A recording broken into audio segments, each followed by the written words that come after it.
addressed the Greater Houston Ministerial Association. Delivered on September 12th of 1960 by John F. Kennedy at the Rice Hotel of Houston, Texas, USA. Reverend Meza, Reverend Rick, I'm grateful for your generous invitation to state my views.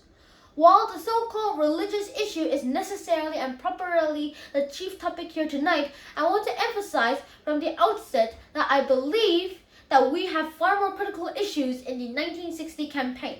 The spread of communist influence until it now festers only 90 miles from the coast of Florida.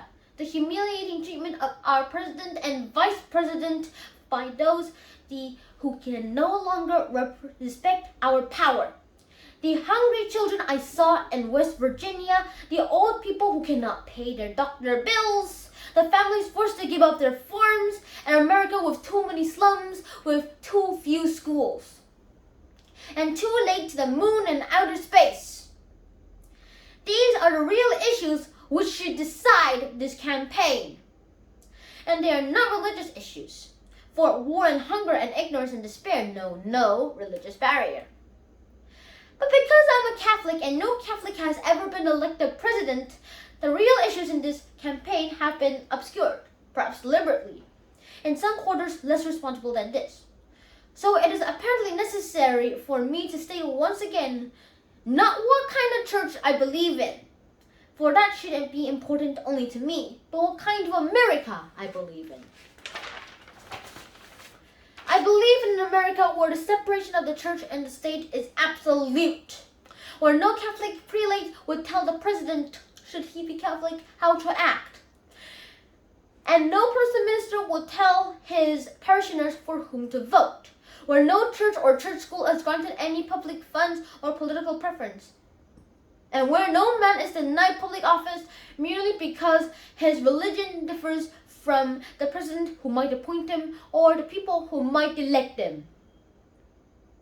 I believe in an America that is officially neither Catholic, Protestant, nor Jewish, where no public official requests or accepts instructions on public policy from the Pope, the National Council of Churches, or any other ecclesial source, where no religious body seeks to impose its directly or indirectly upon the general populace or the public acts of its officials, and where religious liberty is so indivisible that an act against one church is seen as an act against all.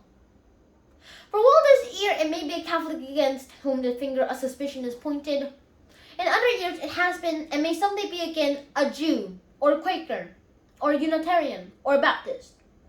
It was Virginia's harassment of Baptist preachers, for example, that led to Jefferson's Statute of Religious Freedom.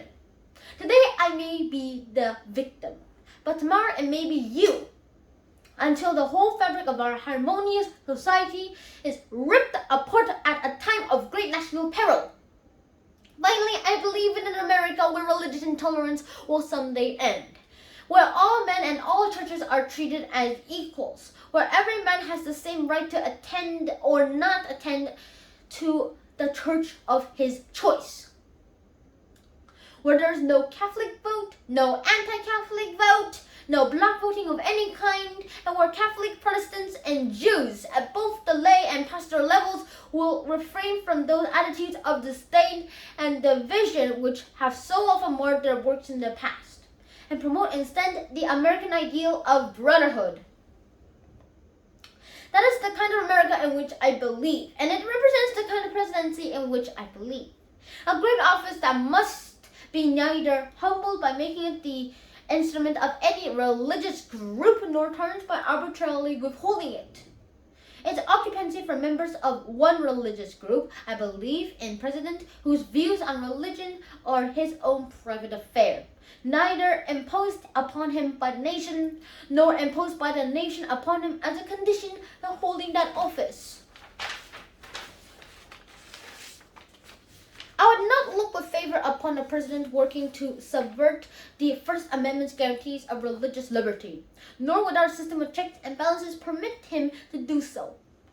And neither do I look with a favor upon those who work to subvert Article 6 of the Constitution by requiring a religious test. Even by indirection, for if they disagree with the safeguard, they should be openly working to repeal it.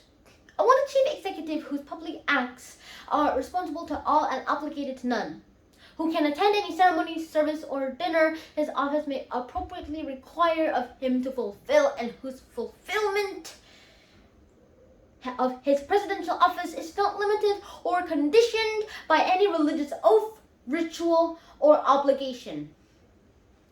This is the kind of America I believe in, and this is the kind of America I fought for in the South Pacific, and the kind my brother died for in Europe.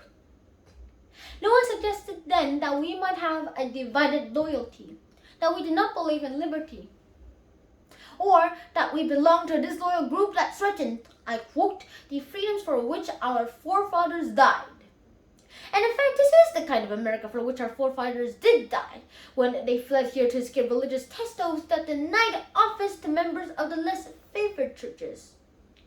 When they fought for the Constitution, the Bill of Rights, the Virginia Statute of Religious Freedom, and when they fought at the shrine I visit today, the Alamo. For side by side with Bowie Crockett died Furets, and McCafferty, and Bailey, and Bowdley, and Carey, but no one knows whether they were Catholics or not, for there was no religious task there. I ask you tonight to follow in that tradition, to judge me on the basis of the 14 years in the Congress, of my declared stance against an ambassador to the Vatican, against unconstitutional aid to the parochial schools, and against any boycott of the public schools, which I attended myself. And instead of doing this, do not judge me on the basis of these pamphlets and publications we all have seen that carefully select quotations out of context from the statements of the Catholic Church leaders, usually in other countries, frequently in other centuries, and rarely relevant to any situation here.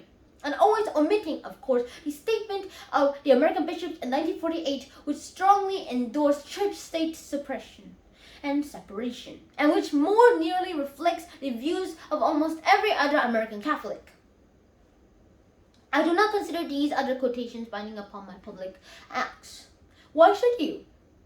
But let me say with respect to other countries that I am wholly opposed to the state being used by any religious group, Catholic or Protestant, to cancel, prohibit, or prosecute the free exercise of any other religion. And that goes for my persecution at my time, at anyone in any country. And I hope that you and I condemn with equal fervor those nations which deny their presidency to Protestants, and those which deny it to Catholics, and rather than cite the misdeeds of those who differ, I would also sign the record of the Catholic Church in such nations as France and Ireland, and the independence of such statements as de Gaulle and Adenauer. But let me stress again that these are my views. For contrary to common newspaper usage, I am not the Catholic candidate for president. I am the Democratic candidate for the president who happens also to be a Catholic. I do not speak for my church on public matters, and the church does not speak for me.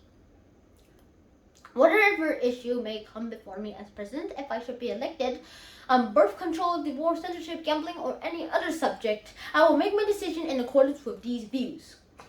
In accordance with my conscience tells me to be in the national interest and without regard to outside religious pressure or dictates.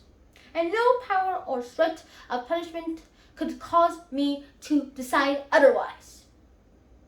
But a time should ever come, and I do not concede any conflict to remotely possible, when my public office would require me to either violate my conscience or violate the national interest, then I would resign the office. And I hope any conscientious public servant would do likewise. But I do not intend to apologize for these views to my critics or either Catholic or Protestant faith, nor do I intend to disavow either my views or my church in order to win this election. If I should lose on the real issues, I shall return to my seat in the Senate, satisfied that I tried my best and was fairly judged. But if this election is decided on the basis that 40 million Americans lost their chances of being president on the day they were baptized, then it is the whole nation that will be the loser. In the eyes of the Catholics and non-Catholics around the world, in the eyes of history, and the eyes of our own people. But if, on the other hand, I shall win this election, then I shall devote every effort of mind and spirit to fulfilling the oath of the presidency, practically identical, I might add, with the oath I have taken for 14 years in Congress.